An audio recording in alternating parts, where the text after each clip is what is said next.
Sitting on the bus was an unfamiliar experience for David. His car was in the repair shop and unfortunately, he couldn't get a taxi. All the cars were busy because of rush hour. People were rushing home after work, and students were packed. David, like many others on the bus, was glued to his phone, but couldn't keep it on for long because the bus was jerking and jerking due to traffic jams. Moreover, he was sitting with his back to the direction of the bus, so he felt dizzy and had a headache. Age, you know. Or maybe it wasn't age. For young people, the shaking of the bus was nothing. David closed his eyes, feeling strangely sleepy. Last night he sat in front of the TV for too long.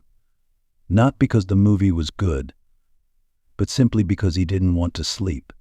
Ever since Nadia passed away, sleep had not been easy for him. It had been 4 years since Nadia passed away. He thought he would gradually calm down, but sleep was still a luxury. Klavdia, his sister, constantly tried to find him a new wife. Just a little bit of female warmth and I'll sleep like a baby, Klava joked. A man shouldn't be left to mourn his wife for too long. Nadia can't come back, but life has to go on. I'm still young, only 53. Not so old that I'll have to live alone for the rest of my life. People get married at 80. If I get used to being alone, I'll become a lonely person that no one wants. I need a woman by my side. David understood her, but Klava seemed to fear that her brother would become a burden in the future. She was no longer young, she was 4 years older than David, and she didn't want to burden him further. Klavia's pressure sometimes forced David to give in, and she brought him a new bride. But things never went further than the first meeting. What else do you want? I bring you good women, not everyone can have that. And you act like a louse on a comb. Don't be afraid of my words, Klava said angrily. This guy is great, but you criticize everyone. What a fool. Not understanding that the older you get, the less women will pay attention to you. As long as there is something that works, you are still valuable. Later, the two of you will get to know each other and there will be no way out. Then live together, Klav. Stop it. Don't try anymore, David begged her. You said you will get to know each other? I don't want to get to know each other like that. How can I live without love? I have lived with Nadia with love and understanding all these years. I can't live otherwise. Don't bring women here and put both them and me in an awkward situation at your age. What love is there? You need a woman to take care of the house. David, my back is not made of iron to carry you anymore. I'm tired enough with Evelyn and the kids who said I have to carry you. If something happens to you, then so be it. But a woman will support you. Don't say anything bad. Nothing will happen. So this was the conversation between the two sisters. Klava always tried to force him to marry, and he always resisted, and in the end it all ended in an argument. With his eyes closed, David felt even more dizzy. He opened his eyes, looked out the window, but saw only an endless stream of cars. With no other choice, he looked around the bus. Everyone looked tired, gloomy, dressed mostly in gray and black. There was really nothing to see. Many people on the bus were engrossed in their phones. Suddenly, a woman sitting diagonally across from him reached up and, with a gentle gesture, smoothed back a strand of hair that had fallen out of her hairstyle, pulling it towards her ear. David's heart stopped, then beat so hard it was unbelievable. For a moment he thought it was Nadia, his own Nadia, sitting in front of him. This woman looked exactly like Nadia, not just like, but exactly like he thought she was his wife. Looking at her more closely, David realized that this was not Nadia. Many people had envied his happy married life. Sometimes David wondered if people's jealousy was the reason that had harmed his Nadia, causing her to leave so soon. The woman opposite him was not Nadia at all, but a complete opposite. She was of average height, average body, very ordinary face, without a trace of makeup. The kind of face that people often passed by without paying attention. Her hair had gray roots, the rest of it was of an unclear color, maybe chestnut brown or dark blonde. Her outfit was similar to her appearance, a brown coat, a beige scarf, a black handbag on her lap, black socks and black shoes. The type of person who does not burn out easily, David thought. She is not my Nadia, as people often say, those who burn out soon burn out. David was almost certain that this woman had never been married and probably never would. Feeling someone looking at her, the woman raised her eyelids slightly to make sure that she was not mistaken, that someone was really looking at her. And miraculously, the slight movement of her eyelids, turning her head towards him, made David see Nadia's image again. The woman indifferently turned her eyes away from David and looked out the window. But her gestures completely fascinated him. He saw his wife's shadow in her again. David knew that it was impolite to stare at someone like that, but he couldn't take his eyes off her. Of course, she couldn't help but notice his curious gaze, and this made her confused. But David didn't care about her confusion. He just wanted to see in her the movements that reminded him of Nadia. Finally, unable to bear it any longer, she asked, "Do we know each other?" And once again, the miracle happened. Nadia's voice was high, of course, like a child's, but this woman's was lower. However, the intonation in her voice was exactly like his wife's. David was confused for a few seconds, not expecting her to start a conversation. "No, we don't know each other," David replied. Their conversation attracted the attention of those sitting nearby, making the woman even more confused. She didn't continue the conversation but turned back to look out the window. Even when she looked out, tilting her head to her shoulder, the movement was exactly like Nadia's. For the first time since his wife died, David felt interested in a woman, even though her appearance was not attractive. But the gestures were so familiar and close to his heart that he couldn't resist. He knew that he would step down with this woman, and then whatever would happen would happen. He didn't even know why he wanted to, but he couldn't resist the urge to follow her. The woman had nothing to look at out the window for, and she didn't want to turn her face towards David, so she finally couldn't stand it anymore and asked irritably, "Listen, what do you want? Why do you keep looking at me?" The people on the bus turned to look at them, and David just shrugged and smiled apologetically. "Love," someone on the bus joked, and everyone laughed. "Can I get off here?" the woman asked the driver. "We're stuck in traffic anyway." The driver opened the door without saying anything, and the woman quickly got off the bus. David followed her. "Crazy chasing," the bus joked again. Both the woman and David heard it. She hurried down the sidewalk, and David followed her. "I really feel like a stalker," David said when he caught up with her. "I don't think anything bad, and don't be afraid of me." "No one's afraid of you," she replied brusquely. "I just don't understand why you're interested in me. We don't know each other. I'm not the type of woman who attracts men with her looks. I can see that." "You're not trying to attract people with your looks," David sneered. "You're so rude," the woman said angrily.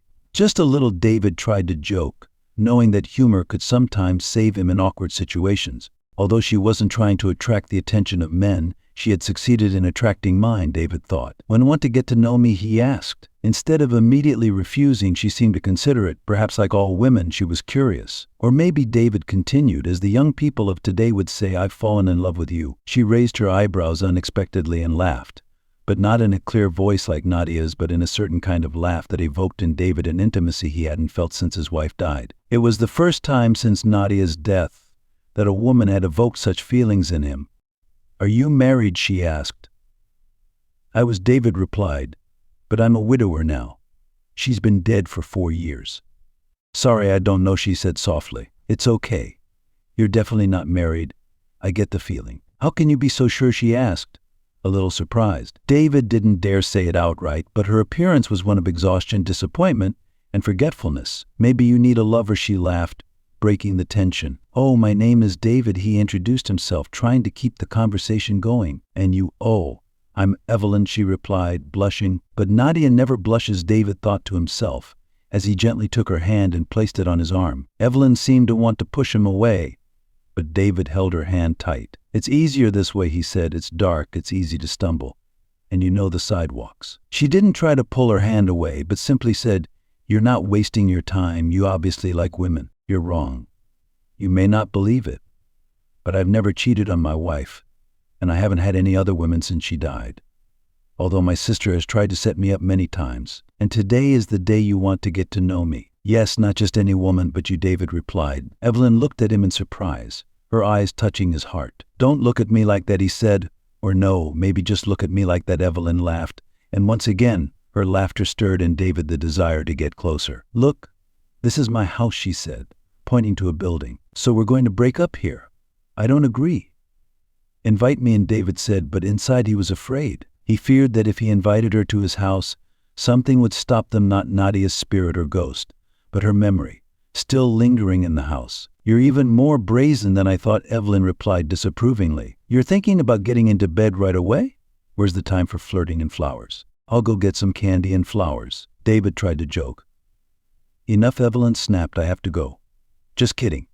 I'm not your type, sorry." She pushed him away gently and hurried into the building. David stood there awkwardly for a moment, and it only took that moment for the heavy iron door to close behind Evelyn. "I guess I was too hasty in my desires," he told himself. It had been so long since David had been around women, he'd forgotten how. The women his sister had brought him were always ready, even ready to move in with him, but David had never been ready for that. And now, did he really want this woman, this unpretentious, this plain-looking, tired-looking woman? But now that she had turned him down, he wanted her even more. "Tomorrow I'll wait for her downstairs with candy and flowers and champagne," David told himself. David couldn't sleep. He felt like he had betrayed Nadia's memory, but then he told himself he hadn't done anything. But even that thought could be a betrayal. "Sorry," David said to the picture of Nadia on the nightstand. "I miss you, but you're not here anymore," and she is. Nadia seemed to smile at him from the picture, but the smile was filled with sadness. "Let me go, don't be angry with me." David felt like Nadia was saying goodbye to him, letting him go forever. "Maybe I'm hoping for that," he thought, "even if I'm talking to a picture." Then he said to himself, "The dead never let us go, but the living must live for the present. I'm still alive." Before he knew it, David fell into a deep sleep, a sleep he hadn't had in a long time. The next morning he woke up full of energy, and the sun was shining brightly. The bright spring sunshine, the chirping of birds, and the first thought of a woman who looked like his wife, all this seemed to bring David back to life, a life in which joy and hope seemed to have returned. Since his wife died, joy had also left David's life. In his head, he kept repeating a single thought: Nadia was gone, and with her, joy had disappeared. But today was different. Everything had changed, because the meeting with Evelyn had sparked a new excitement in him. Today he would see Evelyn again, and he would do everything to make this relationship work. He was not a naive young man. He understood that his confidence might be just an illusion, and what he expected might not happen. They had only just talked, and he had taken her home, still not knowing whether the relationship would continue or not. It could have ended there, but in David's mind he had drawn a completely different scenario just because he wanted to have her love.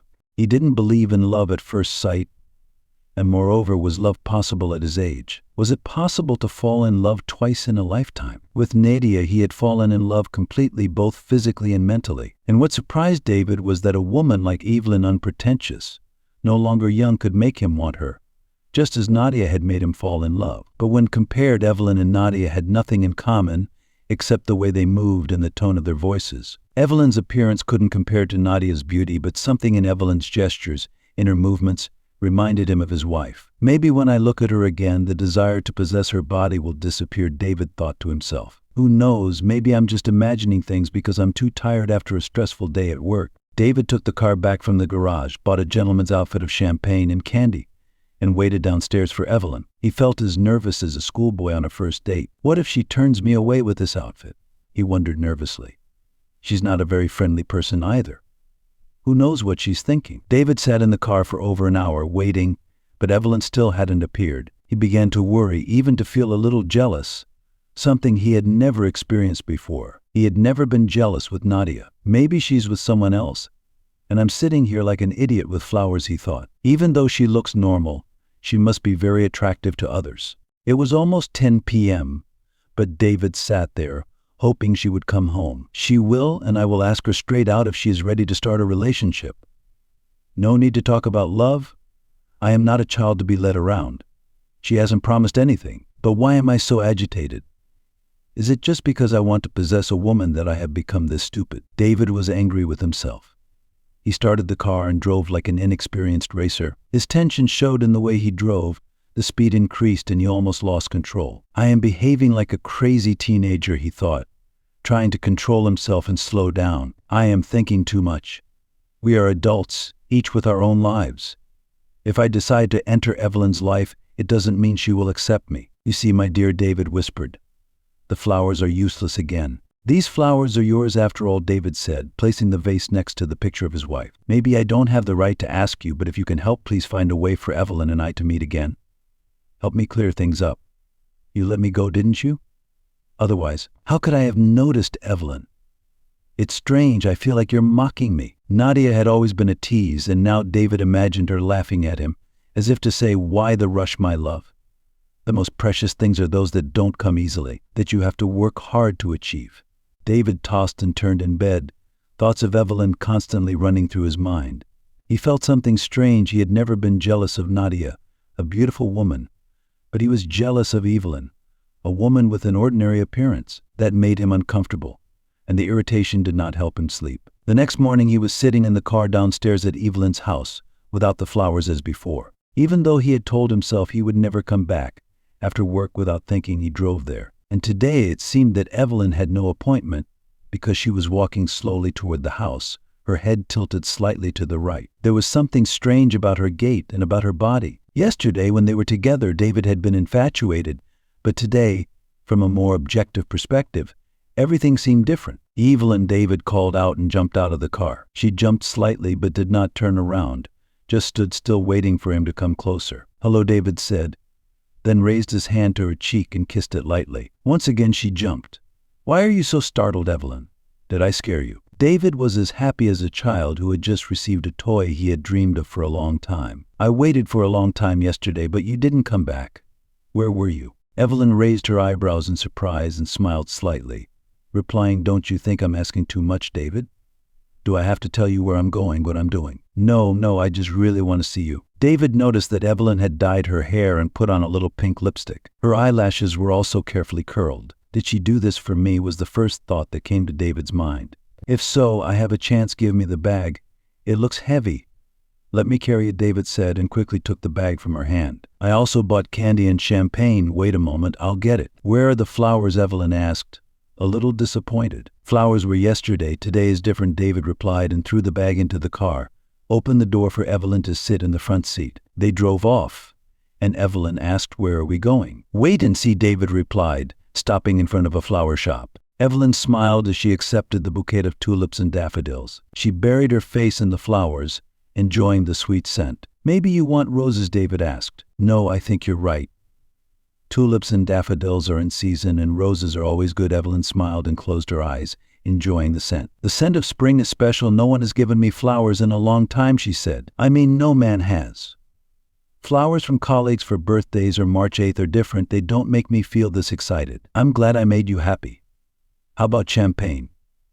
Do you like it?" "Sure," Evelyn admitted. "Then we'll have champagne tonight.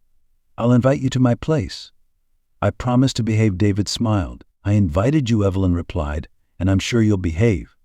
You wouldn't want to behave otherwise." "On the contrary, I really want to, but it all depends on you." "Do you trust me?" David looked at Evelyn seriously. "Even if I agree."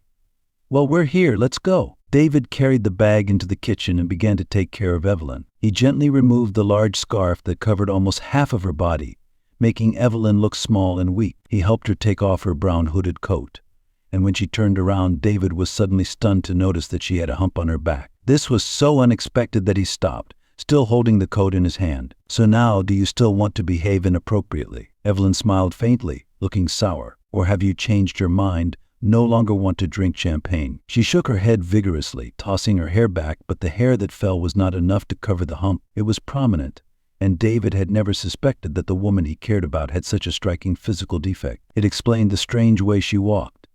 But when she shook her head, he forgot what he had seen. Evelyn went straight into the small living room, took a vase, filled it with water from the tap, and put the flowers in it. David stood mesmerized, watching her.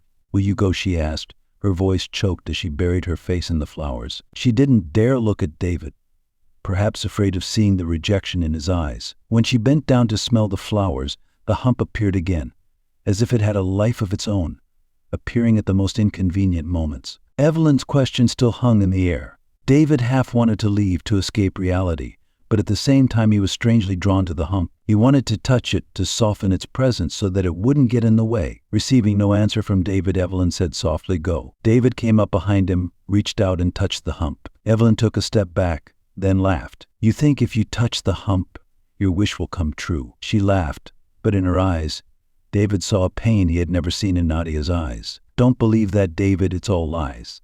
"What's a lie?" David didn't understand.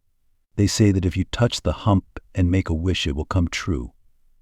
But those are just stories, horrible stories." She laughed, but in her eyes there was still the hurt of a rejected woman, something he had never seen in Nadia. "You don't think about it. You don't even know about it. You just want," David said, but Evelyn's eyes were already moist. Tears were rolling down her cheeks, and she made no effort to hold them back. "People always pity me, but no one asks me if I need pity." "Well, David, I'm telling you I don't your pity understand. I don't need it.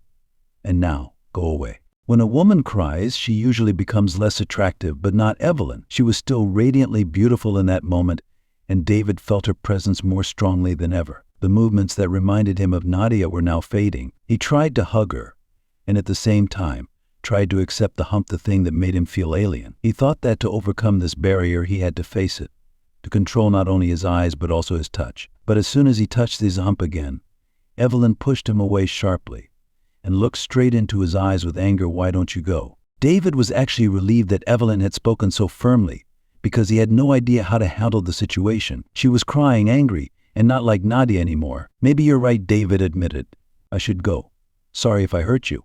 "Go," Evelyn shouted. "No excuses, nothing. Just go now." David left the apartment, feeling empty inside. He felt like he wanted to go back to Evelyn and, yes, maybe pity her. But then what?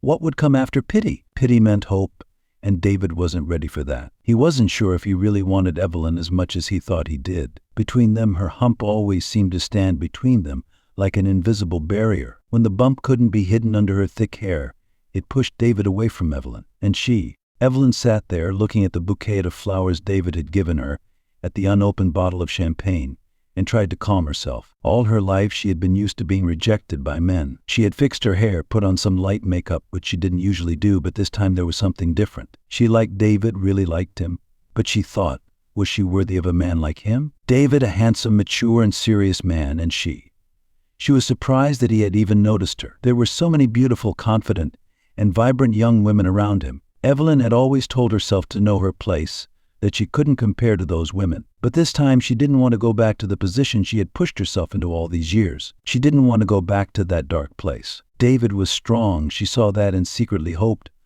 that he wouldn't leave, that he would hold her, comfort her, and stay. But he was gone, hurriedly gone, as if he was running away from her. Evelyn sat at the kitchen table, looking at the flowers in the champagne bottle, trying to ease the pain in her heart. She had lived for so many years without the love of a man, and she had never dared to hope. She had not even hoped for love, nor for their attention. But David's persistence had moved her, and she, in her foolishness, had dared to hope for a woman's happiness. Evelyn wiped away her tears, telling herself that from today on she would no longer hide her hopes. She decided to banish those hopes from her miserable life. Was her life as a woman over? She asked herself, and then answered it never began, so what was there to end? So why should she cry?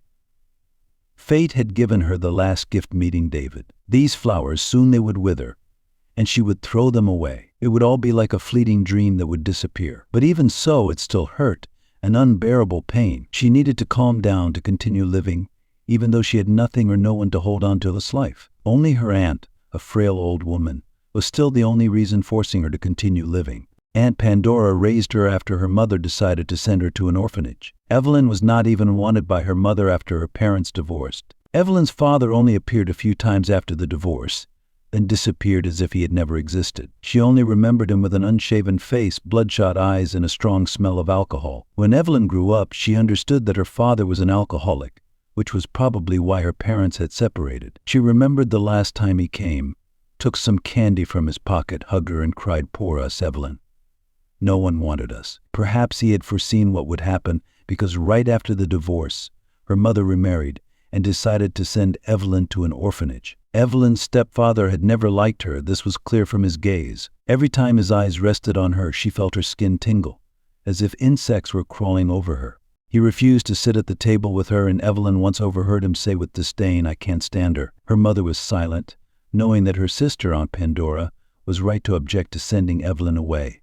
But she still didn't want to keep Evelyn around. She didn't want Evelyn to interfere with her private life, especially since she was pregnant with Evelyn's stepfather's second child. Evelyn had been looking forward to that child more than anyone. She believed that the baby would love her, because she would love it so much that it couldn't help but love her in return. Evelyn wondered if anyone would ever return her love with true love, or just disgust. When she was only 7 years old, she believed that everything could be fixed, that love could be deserved or earned. But now at 43, with a hump on her back, she still dreamed of love. How silly. She was not born to love or be loved, perhaps. But the truth was, without love, people could not survive in this cold world. There was someone who loved her, Aunt Pandora. It was that aunt who kept her alive, kept her on the surface of life. That morning, like Evelyn's thoughts, was gloomy and hazy. Thick fog covered the ground, bringing the cold into every corner. The warmth of spring was suddenly replaced by cold again. The feeling of cold not only invaded the city, but also crept into Evelyn's soul. She looked out the window indifferently.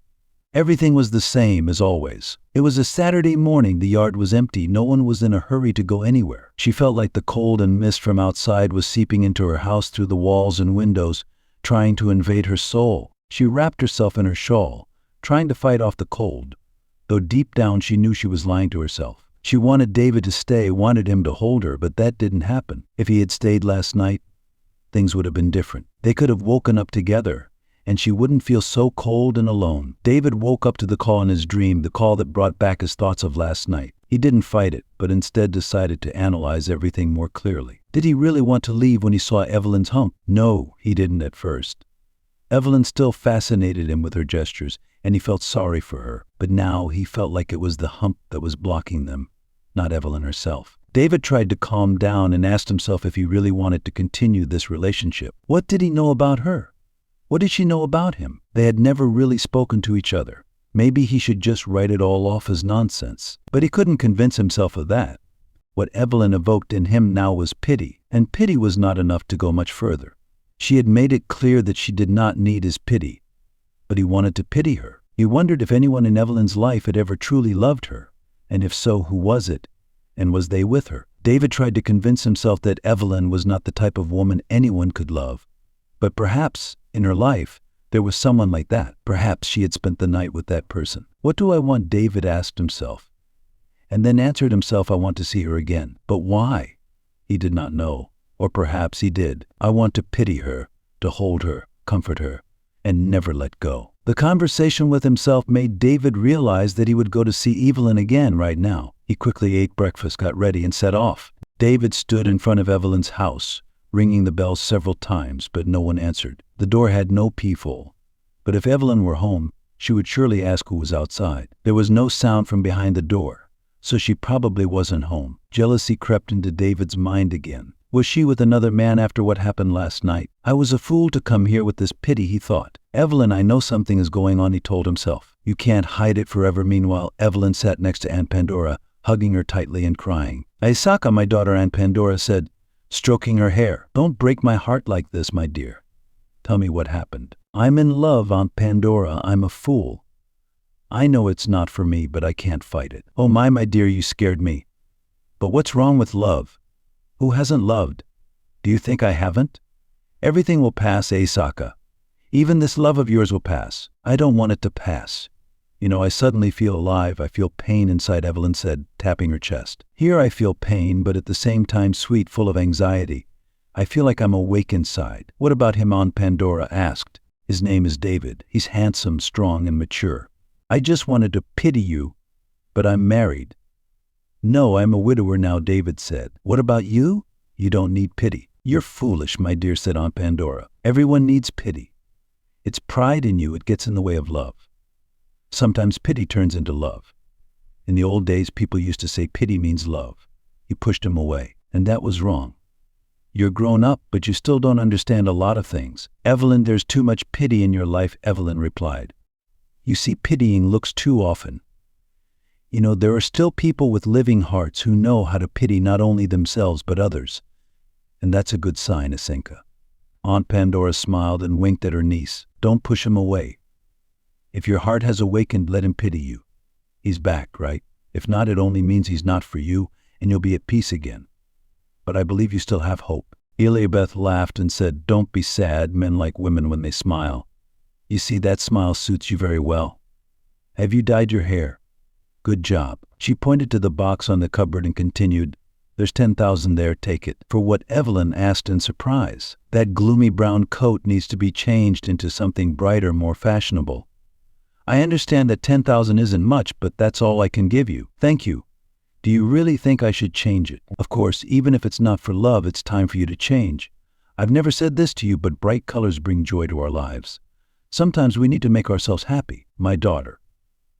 And also you should know how to accept what others bring to you. David recognized Evelyn as soon as she walked by, though her demeanor had changed considerably. She was wearing a light gray coat and a pale pink scarf that covered her back and shoulders. From the outside, her hump was no longer visible. Evelyn, David called, and she started and smiled. My aunt said to smile more, and I did, she thought, smiling to herself. These are the roses I promised you, David said, handing her the bouquet. Evelyn took the bouquet and immediately held them close to her face as she had done before. You are beautiful, David said, truly believing it. These pink roses suit you. David wanted to do something for Evelyn, give her a little gift to make her happy. He realized that when she smiled, she really did look beautiful. It was strange because even when she cried or laughed, he couldn't take his eyes off her, and in those moments she didn't look like Nadia at all. "Let's go," David said firmly and led Evelyn into the car. She held the bouquet tightly in her arms, smiling. "You look so fresh.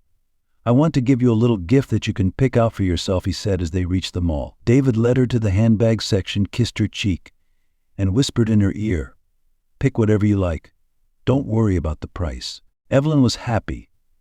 A bouquet of roses, a new handbag, but most importantly, David was by her side. But there was a little worry in her heart. Will he leave again when he gets home? "I hope we'll open the champagne tonight, right?" David asked as he helped her out of her coat. "Sure," Evelyn said, but she was still a little nervous. Trying not to let David see her bump, she turned around and quickly wrapped the new scarf around her shoulders, letting her hair fall to cover it. "Don't do that," David said, gently removing the scarf and hugging her. The bump touched his hand and he caressed it, then hugged Evelyn and kissed her. "You're my angel, you know that," David said. Evelyn smiled awkwardly, shook her head, and burst into tears. For the first time, she let herself be pitied, and it felt good, painfully good, tearful. "Behind you there are the wings of an angel yet to unfold," David whispered. "I know that for sure.